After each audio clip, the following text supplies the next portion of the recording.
Shalom, shalom, bien-aimés, nous continuons avec nos enseignements sur la prière et aujourd'hui nous allons parler de comment prier pour fuir, je dis bien, fuir les femmes qui sont belles, les femmes de belles figures, les femmes de belles formes, les femmes qui sont extravagantes, les femmes qui sont animées de l'esprit de Jézabel, les femmes qui sont animées de l'esprit des Mami Wata, des esprits des sirènes des eaux. Bien-aimés, quand vous êtes un chrétien qui est né de nouveau, la chose que vous devez comprendre, c'est ce que vous étiez en train de faire dans le monde avant de venir vers Jésus. Si vous étiez un coureur de jupons ou vous aimez les femmes, vous étiez un homme à femme, le Satan va utiliser ce que vous aimez le plus pour pouvoir vous faire tomber, bien-aimés. Et c'est tellement hypocrite ce que beaucoup de pasteurs, des hommes de Dieu ou des serviteurs de Dieu ou des chrétiens sont en train de faire, de toujours se victimiser. Eux, ils sont des victimes. Ils ont été attaqués par Jézabel. L'esprit de Jézabel, cette femme-là est une Jézabel. Mais Jézabel nous attaque parce que nous sommes partis avec elle à l'hôtel, parce que nous sommes partis chez elle, parce qu'elle est venue chez nous, parce qu'elle nous a accompagnés dans un voyage, parce que nous sommes partis en mission ensemble avec cette soi-disant Jézabel bien-aimée. Tout ça, c'est la victimisation. Et c'est ça que le Seigneur ne veut pas, que les hommes se font des victimes. La parole nous dit de fuir le mal, de fuir l'impudicité, de fuir l'immoralité sexuelle, de fuir toute chose qui peut venir pour détruire notre relation avec Jésus-Christ de Nazareth, bien-aimé. Et c'est pour ça que les hommes doivent comprendre que le Seigneur veut à tout prix que vous puissiez avoir la force de pouvoir fuir à temps. Quand vous êtes dans des problèmes et que vos organes génitaux ne puissent pas avoir le dessus sur vous, beaucoup de foyers, de ministères, des gens ont été détruits à cause de la sexualité. Et chaque fois, ça se répète. Encore et encore et encore. Bien-aimés, vous n'avez aucune idée des scandales et des dégâts qu'il y a, non seulement dans les églises, même chez les païens, même chez les musiciens profanes, même chez les musiciens chrétiens, même dans les chorales, partout, le Satan a compris que cette arme-là est en train de fonctionner. Et bien-aimés, je ne veux pas être Michée le prophète de malheur, mais dans les jours à venir, dans les mois à venir, vous allez de plus en plus entendre des scandales qui sont faits dans les églises, dans les assemblées, dans les communautés, dans les foyers à cause des problèmes de la sexualité. Et que même ceux qui sont élevés en dignité dans la politique, dans nos églises, seront confrontés à des scandales qui ont à voir avec la sexualité à cause de ce qu'ils veulent. Ils ont cédé à leur envie, à leur désir de quelques secondes pour détruire tout ce qu'ils ont construit pendant des années. Et qui vont décevoir et qui vont détruire beaucoup de gens à cause du désir sexuel. Que le Saint-Esprit prenne le contrôle de ma bouche, que ce que je veux dire, ce ne sont pas des paroles qui viennent de moi, que ce sont des paroles qui sont inspirées par le Saint-Esprit. Que les écailles tombent, que nos yeux s'ouvrent. Nous allons connaître la vérité et la vérité va nous affranchir, bien-aimés. Et comme c'est écrit dans Actes chapitre 2 du verset 1 au verset 4, que le vent impétueux du Saint-Esprit commence à souffler dans le lieu où nous sommes et qui commence à tuer nos désirs, nos envies, d'avoir des rapports sexuels avant le mariage, d'avoir des rapports sexuels en dehors du mariage, de blesser nos sœurs, de blesser nos mamans à cause de ce que nous sommes en train de faire, à cause de nos désirs et de nos envies sexuelles, bien-aimés.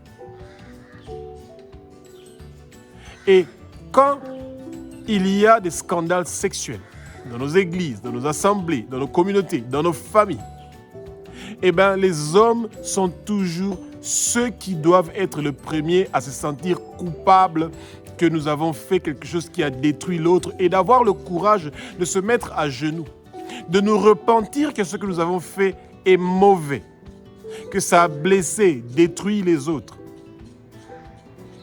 Et la ruse, la séduction que nous avons utilisée, bien-aimés, pour pouvoir faire tomber nos sœurs, pour les mettre en difficulté, pour les décevoir, pour les blesser, eh bien, que le Seigneur nous donne la force et le courage de prier chaque jour pour que nous puissions garder notre sainteté, que nous puissions garder notre lumière, que nous puissions garder le Saint-Esprit qui est en nous, bien-aimés. Que les fruits du Saint-Esprit se manifestent. Et quand nous voyons que nous sommes en danger, quand nous sentons que nous sommes en danger et que nous savons que notre corps est faible, bien-aimés, je suis faible. Les hommes, nous sommes faibles. Malgré les muscles que nous avons, malgré la force que nous avons, nous sommes faibles. Devant les femmes, nous sommes faibles. Elles peuvent nous avoir à n'importe quel moment, en n'importe quelle seconde et sans fournir beaucoup d'efforts. Pourquoi? Parce que, l'attraction de l'homme et de la femme est tellement grande. Dieu a créé quelque chose qui doit être une symbiose qui vient ensemble pour créer une nouvelle créature, pour créer un enfant. C'est pour ça que la sexualité, c'est fort, parce que c'est quelque chose de puissant qui vient pour créer un homme, pour créer une vie. Et c'est pour ça que les gens ne doivent pas jouer avec ça. Ce que Dieu a créé de puissant, de fort, de bien, qui doit être utilisé dans le mariage. Et quand les gens commencent à chercher ça en dehors du mariage, avant le mariage, ils commencent à avoir des soucis et des problèmes. Que la flamme et le feu du Saint-Esprit qui est en nous, bien-aimés, ne puissent pas s'éteindre à cause de quelques secondes de la sexualité qui va détruire notre ministère, qui va détruire notre vie, qui va détruire nos enfants. Et il y a des nombres incalculables de témoignages dans la Bible de comment beaucoup de gens ont perdu leur ministère, ont perdu leur grâce, ont perdu leur don à cause de quelques secondes de la sexualité. Des athlètes, des footballeurs professionnels, des basketteurs, etc., qui ont perdu tout leur argent, qui ont perdu leur vie à cause de l'infidélité, à cause de la sexualité. Et que ça se répète encore et encore et encore. Mais que Jésus nous donne la victoire aujourd'hui au nom puissant de Jésus-Christ de Nazareth. Bien-aimés, quand nous sommes chrétiens, que ce soit un homme ou une femme, entre 3h et 6h du matin, quand nous nous réveillons, nous sommes en train de prier le matin, bien-aimés. Nous devons nous rappeler que le Satan veut nous faire tomber. Il ne veut pas que nous puissions recevoir les choses que le Seigneur avait préparées pour nous en cette journée-là, en ce mois-là, en cette année. Que cette année 2026 soit une année où les gens, leurs yeux vont s'ouvrir pour qu'ils ne puissent pas tomber dans le piège du Satan. Galates chapitre 5 au verset 22 nous dit ceci, bien-aimés. Le 9e fruit du Saint-Esprit est la maîtrise de soi. Que ce soit un homme, que ce soit une femme, bien-aimés. Regardez dans nos sociétés, vous voyez que les hommes portent des t-shirts très serrés, des pantalons très serrés pour montrer toute leur forme. Les femmes font exactement la même chose. Nos mamans, au lieu de porter des pagnes ou de porter quelque chose qui est raisonnable, les pantalons deviennent de plus en plus serrés. Et c'est même plus des pantalons, ça devient, je ne sais pas qu'on appelle ça, panties. Les panties, ce n'est pas un pantalon. Et je ne sais même pas comment je dois expliquer ça en français. Mais bon, soit. L'habillement, même parmi les chrétiens, même dans les églises, est destiné à montrer la beauté, les formes, ce qui est gracieux que Dieu nous a donné comme cadeau. Il n'y a aucun mal à ça. C'est bien pour votre mari, c'est bien pour votre femme. Mais ce n'est pas intéressant pour les autres bien-aimés. Regardez combien de fois la majorité des vidéos où on montre une photo avec une femme avec des formes et avec une belle figure, c'est beaucoup plus cliqué que quand vous mettez une femme qui n'a pas mis de make-up, etc. Pourquoi? Parce que les gens sont préparés à partir pour commettre le péché. Et le péché commence par les yeux. Ce que vous voyez, ça vous donne l'envie, ça vous donne le désir et vous commettez le péché. Celui qui déshabille une femme avec ses yeux a déjà commis l'adultère avec cette femme-là, a déjà connu le péché avec cette femme-là. Bien-aimés, c'est pour ça que quand nous nous réveillons le matin, entre 3h et 6h du matin, avant que notre journée commence, nous devons dire « Abba, notre Père qui es aux cieux, au nom puissant de Jésus-Christ de Nazareth, que toi tu as ressuscité des morts, selon les saintes écritures, que tout esprit d'impudicité, d'immoralité sexuelle, qui veut me faire tomber aujourd'hui pour m'éloigner de ta présence, que ces esprits-là soient liés, enchaînés, déracinés de ma vie et jetés au feu. Toute conspiration, tout plan maléfique et diabolique que le monde de ténèbres a prévu contre moi, pour tomber avec une femme, pour tomber avec un homme, pour que mes enfants puissent tomber, eh bien cela ne va pas réussir et prospérer. Mes enfants vont se marier vierges. Nous aussi, nous allons rester ensemble, dans notre foyer, dans notre couple, dans notre mariage. Nous allons rester fidèles. Nous n'allons pas commettre d'infidélité au nom puissant de Jésus Nazareth. Bien-aimés, eh bien, votre prière vous sauve, vous aide. Que le sang précieux de Jésus commence à briser les chaînes de l'infidélité, commence à briser les chaînes qui vont vous pousser à commettre la fornication, l'adultère, l'impureté, l'immoralité sexuelle. Tout péché que vous commettez à l'extérieur de votre corps, bien-aimé, a pas un plus grand danger comme le péché que vous commettez à l'intérieur de votre corps. Celui qui s'assemble avec une prostituée, eh ben, il devient une prostituée. Celui qui s'assemble avec le Saint-Esprit, eh ben, il a l'Esprit de Dieu. Et c'est ça que nous, les chrétiens, nous voulons.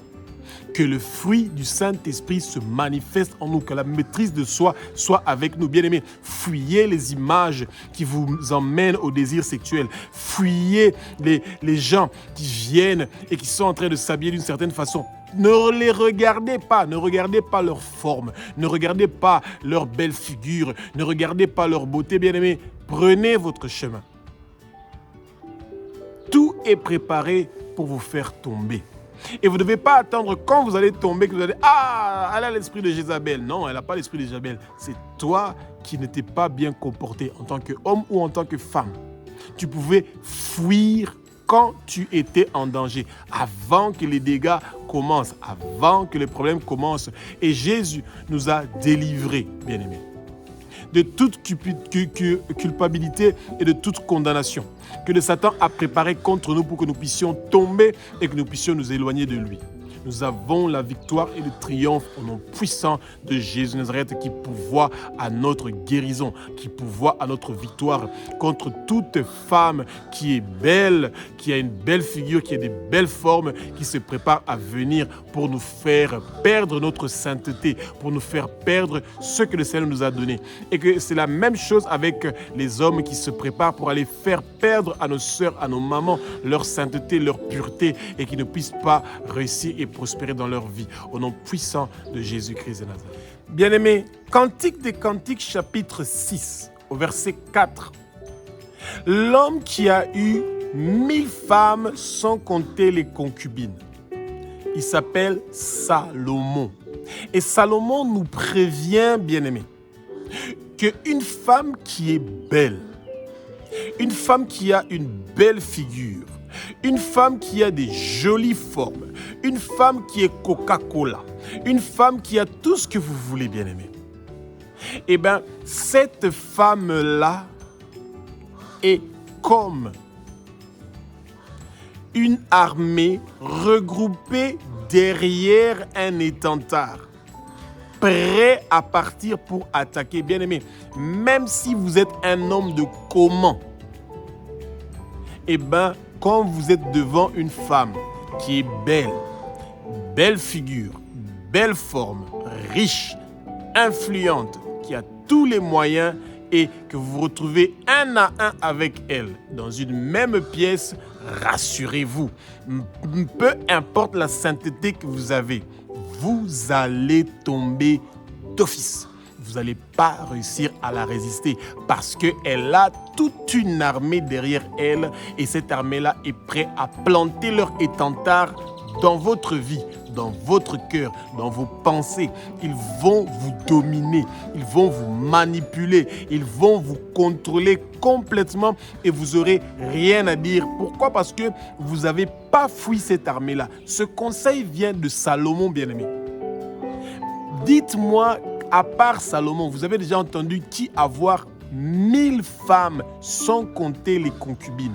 Eh bien, Salomon a beaucoup plus d'expérience. Il a l'expérience sur les femmes que jamais un autre homme dans le monde n'aura l'expérience que Salomon a sur les femmes. Et si personne ne peut écouter le conseil de Salomon, bien-aimé, ça veut dire que les hommes ont un grand souci. Et c'est pour ça que c'est plus facile de fuir les femmes quand nous savons que nous pouvons être en danger. Être dans la même pièce qu'une femme, peu importe si c'est à l'église, dans le bureau du pasteur ou pas, bien aimé, un homme et une femme dans la même pièce, il n'y a pas de témoin, ça peut aller de tous les côtés et c'est même pas ça qui est intéressant. Bien aimé, faites très attention et surtout quand vous êtes un serviteur de Dieu, vous êtes un pasteur, apôtre ou quoi que ce soit, eh ben, le Satan sait que pour vous discréditer, pour abîmer votre ministère, pour complètement l'anéantir, le calciner, le détruire, il passe par la femme, il passe par la sexualité. Et vous ne devez pas vous victimiser après que vous êtes victime. Non, eh ben, cela se passe devant vos yeux parce que vous n'avez pas été sage de fuir et de partir quand le feu avait commencé à s'allumer. Il y a un pasteur aux États-Unis. Il a commencé à fréquenter une sœur. Il a commencé à coucher avec la sœur. Et comme les hommes sont toujours faciles, a commencé à dire qu'il allait épouser la femme ou pas, ou je ne sais pas exactement c'était quoi la version. Eh bien, la femme a attendu. Après 2 ans, quand la femme a vu que le pasteur ne se prononçait pas pour le mariage, elle a pris le fusil. Ouais, elle est venue pour visiter le pasteur chez elle à la maison parce qu'elle savait où le pasteur habitait avec sa femme. Et elle venait à l'église et donc la femme du pasteur connaissait la sœur connaissait la femme du pasteur. Et bien, quand la sœur est venue et que le pasteur a ouvert la porte et que le pasteur ne pouvait pas fermer la porte de la maison, la femme est entrée, elle a tiré et le pasteur et la femme et ils sont morts. Bien-aimés, la sexualité, c'est un péché qui est couché juste à côté de nous et qui peut détruire notre vie et nous partons en enfer. Et ce pasteur qui n'a pas eu le temps de confesser, sa femme qui était peut-être en train de soupçonner mais qui se disait « Non, mon mari ne peut pas faire ces choses-là ». Qui est-ce que vous pensez qui s'est passé avec la vie éternelle que ces gens avaient et que peut-être qu'ils ont perdue à cause de la sexualité? C'est incroyable, bien-aimé. Et que les chrétiens doivent faire très attention. Et le Satan sait que les nouvelles de l'infidélité, de l'adultère, de la fornication dans les réseaux sociaux, eh bien, regardez, ça apporte des vues incroyables, likes, des vues, des commentaires. Et les gens sont devenus ils sont en train de juger, ils sont en train d'insulter. Eh bien, il y a tous les mots qui sont en train de venir d'ici jusqu'à là-bas. C'est incroyable. Et le Satan a compris que ça pousse les chrétiens à insulter, à sortir de leur sang-froid, de leur maîtrise de soi et à continuer à faire du mal aux autres en les jugeant et en détruisant des églises, des communautés, des familles. Tous ces gens qui sont en train de détruire des familles, des enfants parce que leur père ou leur mère ont commis l'adultère et que les enfants sont des innocents mais qui sont attaqués par toutes ces choses-là, c'est incroyable. Le peuple de Dieu doit prier. Il y a une puissance dans le sang de Jésus. Il y a une puissance dans le sang de Jésus. Il y a une puissance dans le sang de Jésus qui est en train de briser les chaînes qui veulent nous pousser à partir faire un combat contre les femmes qui sont belles, de belles figures, de belles formes, qui vont nous vaincre. Bien-aimés, nous sommes faibles. Les hommes sont faibles. Nous sommes faibles. Les femmes doivent nous laisser tranquilles parce que nous sommes faibles. Nous ne pouvons pas leur résister. Nous ne pouvons pas résister leur beauté. Nous ne pouvons pas résister leur belle figure. Nous ne pouvons pas résister leur belle forme. Nous allons perdre contre eux. Et c'est pour ça que nous devons les fuir au nom puissant de Jésus-Christ de Nazareth. Genèse chapitre 12, du verset 11 au verset 17, bien-aimé. C'est une histoire qui est très triste, qui nous explique le danger que des belles femmes, des femmes de belles formes et de belles figures peuvent apporter dans la vie des gens. Abraham avait 75 ans, 75 ans. Et il y avait 10 ans de différence entre Abraham et Sarah. Donc Sarah avait 65 ans quand ils étaient partis en Égypte parce qu'il y avait la famine où ils étaient. Et Abraham savait que s'ils partent en Égypte, parce qu'il avait une femme belle, de belles figures, bien aimé, regardez les femmes de 65 ans d'aujourd'hui. Est-ce que vraiment on pourrait avoir peur que quand nous avons une femme de 65 ans de nos jours, qu'on peut tuer son mari pour avoir cette femme-là, bien-aimée? C'est pour vous montrer la beauté et les belles figures que Sarah avait. C'est incroyable. Et que Abraham savait que coûte que coûte, il pouvait perdre sa vie en Égypte. Et Abraham a été poussé à mentir aux Égyptiens, à leur dire que Sarah était sa sœur. En fait, il n'avait pas complètement menti parce qu'effectivement, Sarah est aussi une sœur avec son père avec une autre femme, mais ils n'avaient pas la même maman. Vous voyez? Et à l'époque, le Seigneur permettait que les gens se marient de cette façon-là, ce qui n'est pas le cas aujourd'hui. Et Abraham a dit à Sarah, partout où on partira, pour que je garde la vie, tu dois dire que tu es ma sœur. Et Sarah était d'accord avec cela, bien-aimé. Et la beauté que Sarah avait, les belles formes et les belles figures que Sarah avait, bien-aimé, n'ont pas été seulement constatées par Abraham qui a commis le péché aussi de mentir. Il aurait pu aussi dire que c'est sa femme, mais il a préféré dire à Sarah que, nous allons dire ça. Et quand ils sont arrivés en Égypte, bien-aimés, les intendants de Pharaon, bien-aimés, un Pharaon, le roi de l'Égypte, il pouvait avoir toutes les femmes égyptiennes, n'importe quelle autre femme. Mais les intendants sont tombés sur Sarah, une femme qui avait la promesse d'avoir, bien-aimé, une prospérité qui va diriger le monde. Par Sarah devait passer le Christ qui va venir pour délivrer le monde. C'est merveilleux. Le Pharaon, quand il a entendu parler de cette Sarah-là, de belle figure, de beauté, il a pris Sarah pour femme. Et quand la Bible nous dit que Pharaon a pris Sarah pour femme, ça veut dire que Pharaon a connu Sarah. Bien aimé. Donc, ils ont eu des rapports sexuels. Et, bien aimé, Abraham est resté en vie. Oui. Mais Dieu a une sanction pour toute personne qui couche avec une femme qui est mariée ou un homme qui est marié, bien aimé.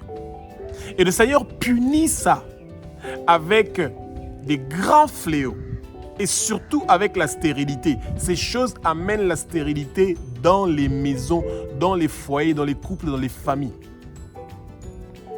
Et quand le Pharaon a commencé à subir les effets des fléaux, c'est là qu'ils ont su qu'ils avaient commis un grand péché, celui d'avoir pris la femme d'Abraham. Et Abraham avait reçu des brebis, des cadeaux, etc.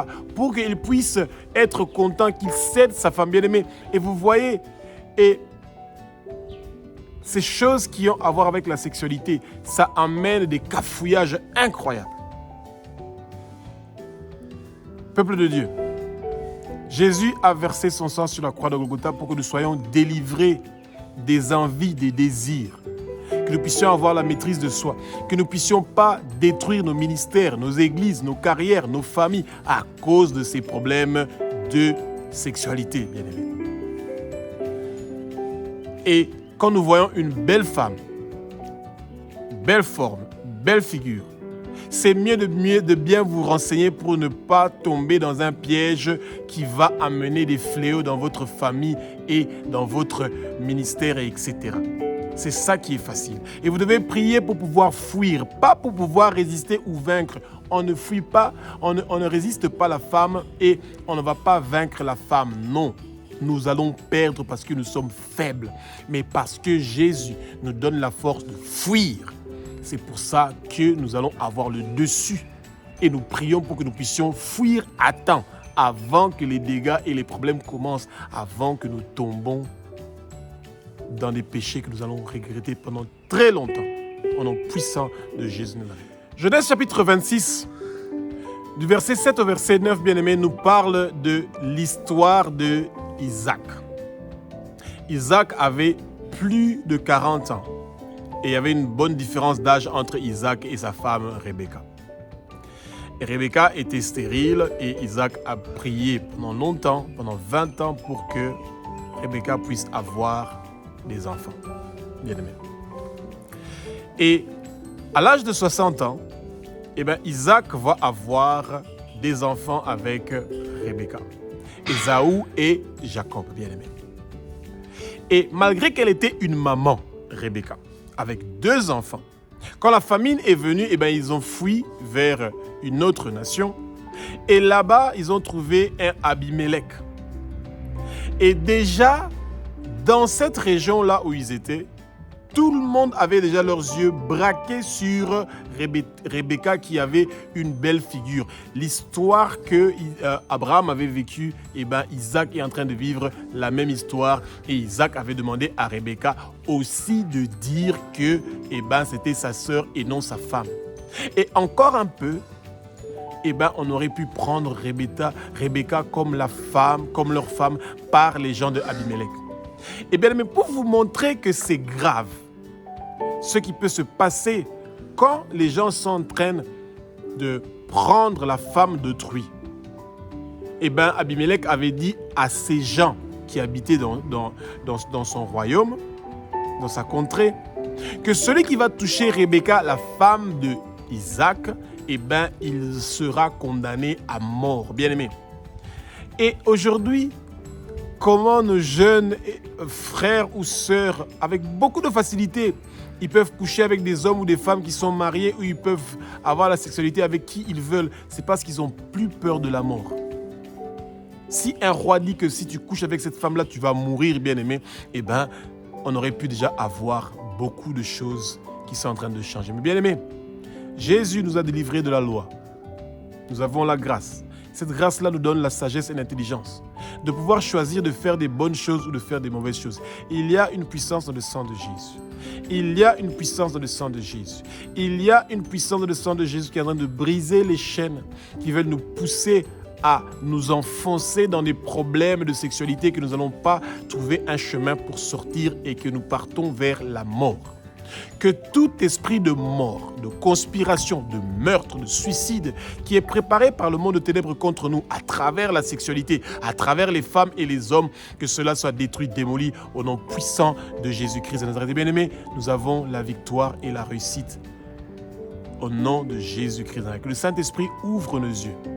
Que chaque fois que nous approchons à tomber dans les péchés sexuels, à pouvoir aller vers un chemin qui va nous éloigner du Seigneur, que nous puissions avoir la victoire et le triomphe au nom puissant de Jésus-Christ de Nazareth. Genèse chapitre 39 du verset 7 au verset 12 nous parle de l'histoire de Joseph qui était l'intendant de son maître Potiphar. Le maître de Joseph avait donné à Joseph toutes choses dans sa maison. Il pouvait décider, il pouvait diriger. La seule chose que Joseph n'avait pas le droit, c'était sa femme, bien-aimée. Et Joseph était un homme qui était beau, de belle taille. Cette fois-ci, le rôle est renversé, bien-aimé. Ce n'est pas la femme qui est beau, qui est belle, de belle figure et de belle taille et de belle forme. Cette fois-ci, c'est un homme. Et La femme de Potiphar voulait à tout prix que Joseph couche avec elle. Que Joseph puisse faire l'irréparable. Et Joseph a rappelé à cette femme-là, bien-aimée, pas qu'il peut pécher, comment il peut pécher contre son maître Potiphar, non. Joseph a dit, comment je peux pécher contre Dieu, bien-aimé. Et c'est pour ça que les hommes et les femmes qui veulent commettre la fornication ou l'adultère doivent se rappeler qu'ils ne pêchent pas contre la personne avec qui tu es infidèle à la maison ou qui que ce soit. Non, tu pêches contre Dieu. Parce que Dieu est témoin. Il est Shama, omniprésent, omnipotent, omniscient. Quand vous êtes en train de commettre l'acte sexuel, il est là. Il voit ce que vous êtes en train de faire et vous commettez un péché contre lui. Et ne pensez pas parce qu'il y a la grâce, tout a été effacé sur la croix. Eh bien, ça a été cloué, vos péchés ont été cloués sur la croix. Et donc, demain, je fais la sexualité aujourd'hui et demain, je veux me repentir, bien-aimé. Ça ne fonctionne pas comme ça.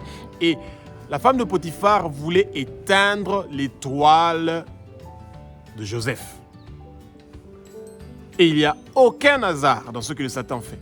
Le Satan savait que Joseph allait être le père d'une grande nation, qu'il allait sauver une nation, qu'il allait sauver sa famille, que sa famille n'allait pas mourir de faim parce que Joseph est là, et qu'Israël n'allait pas mourir de faim parce que Joseph a été envoyé pour que des grandes choses puissent se faire pour la nation d'Israël.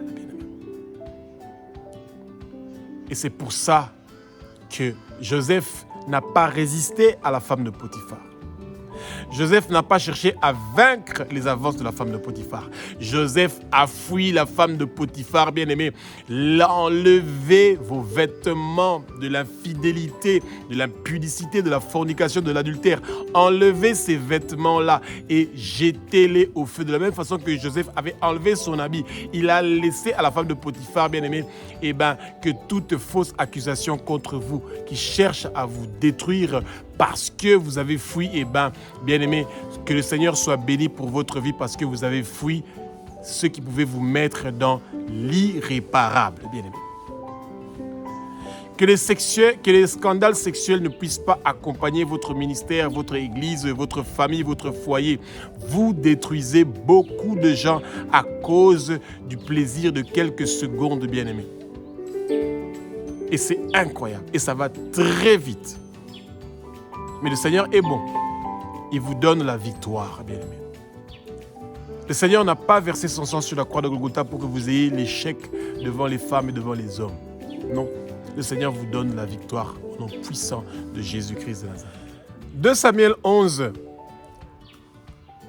du verset 2 au verset 5. Bien-aimé, ça nous parle de l'histoire de David. David était déjà un grand roi. Il avait déjà beaucoup de femmes. Il avait aussi des concubines, bien-aimés. Pour vous dire que la sexualité, on le fuit.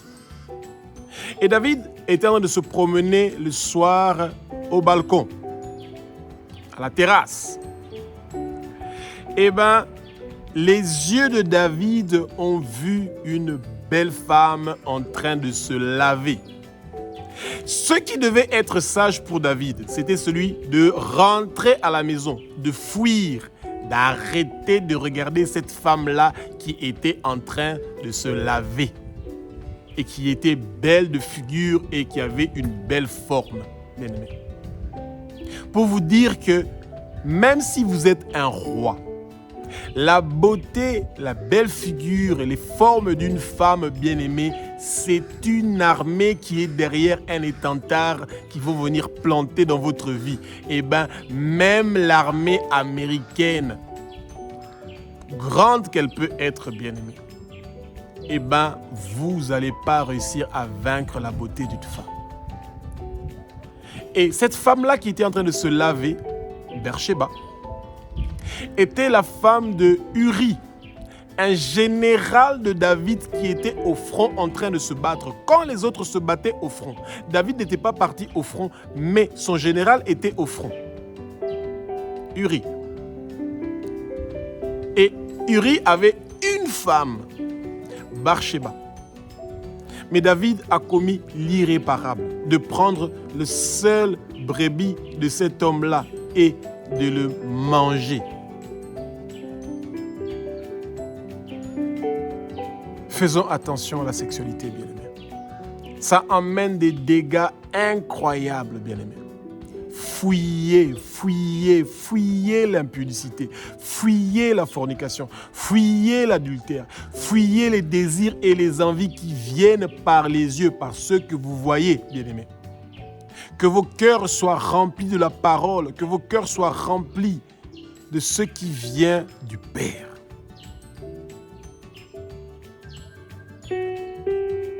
C'est triste, bien-aimés. Moi, je ne sais pas pourquoi les gens sont toujours contents quand ils entendent quelqu'un est tombé avec la fornication ou avec l'adultère dans les réseaux sociaux, les hommes de Dieu, etc. Et ils sont contents. Quand on est chrétien, on ne devrait pas être content. Satan ne combat pas Satan. Les chrétiens ne devraient pas se combattre entre eux. C'est triste quand un homme de Dieu ou une servante de Dieu tombe à cause des problèmes de la sexualité, surtout dans notre beau pays, le Congo. Les gens, ils savourent, ils adorent et ils mettent des piments, des épices. C'est triste. Et demain, tu vas te réveiller le matin, tu commences à prier, tu dis « Seigneur, bénis-moi, pardonne-moi, etc. » Et quelques secondes après, tu commences à insulter, à dire des choses terribles, d'être content qu'un couple s'est divisé, ils se sont séparés, ils vont bientôt divorcer, ils se sont battus, la femme est partie au Canada, l'homme est parti en Afrique du Sud, blablabla, etc. Bien aimé, c'est triste. Les chrétiens devraient être tristes, c'est honteux que nous, qui avons accepté Jésus, que nous nous battons entre nous et que nous ne prions pas les uns pour les autres. C'est incroyable. Et s'il y a des grands rois comme David qui sont tombés, qui sommes-nous ? Celui qui a été fait selon le cœur de Dieu est tombé devant une femme. Et une femme mariée en plus. Et vous avez vu les dégâts qui s'est passé dans la vie de David, bien-aimé, c'est incroyable. Que le Seigneur nous donne la force et le courage, que nous puissions sortir de ces choses-là. Il y a une puissance dans le sang de Jésus. Il y a une puissance dans le sang de Jésus. Il y a une puissance dans le sang de Jésus qui est en train de briser les chaînes qui veulent nous pousser à faire l'irréparable. De prendre la femme d'autrui, de prendre le mari d'autrui, de chercher à partir coucher avec la femme d'autrui, avec le mari d'autrui et avec des innocents ou des innocentes bien-aimés et de détruire leur vie et leur avenir. Refusons cela avec un cœur. Au nom puissant de Jésus-Christ de Nazareth. Alléluia. Ecclésiaste chapitre 7 au verset 26, Ecclésiaste a été écrit par Salomon. L'homme a 1000 femmes avec des concubines bien-aimées. Et il nous dit que le cœur d'une femme est un piège, est comme un filet qui est prêt à lier un homme. Ça veut dire que l'homme peut être lié par le cœur d'une femme. Jusqu'au point où cet homme-là va tomber dans le filet. Quand un poisson tombe dans le filet, il ne peut pas s'échapper, bien-aimé. Son nom s'appelle être mangé, croqué. Et quand on a l'Esprit de Dieu, on peut échapper à ce filet-là en le fuyant. Mais quand nous n'avons pas l'Esprit de Dieu, on tombe. On est humilié. On est ridiculisé. On ridiculise notre femme. On ridiculise notre mari. On ridiculise notre ministère, la société. Ce que nous sommes en train de faire est ridiculisé. La communauté, le nom du Christ, le nom des chrétiens. Dieu est ridiculisé et on se moque, on rigole de Dieu à cause de nous, bien-aimés. Et Salomon nous prévient que les femmes sont capables de faire ces choses-là.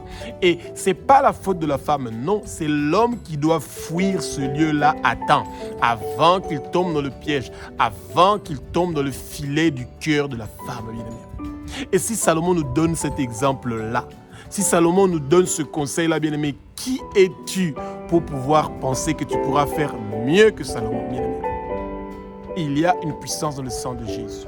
Il y a une puissance dans le sang de Jésus.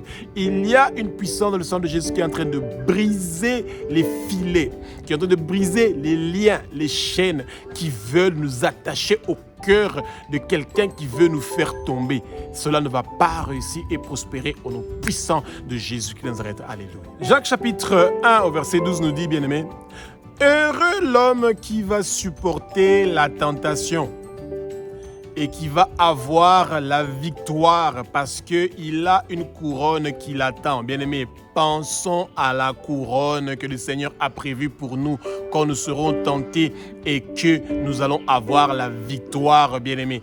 Et cette victoire-là, pour l'avoir contre une femme, il y a une seule solution, fuir. Fuyez loin de toute femme qui n'est pas votre femme et qui veut vous faire tomber. Fuyez loin de tout homme qui n'est pas votre mari et qui veut vous faire tomber, bien-aimés. Nous allons absolument avoir la victoire. Dieu ne nous a pas créés pour avoir un échec.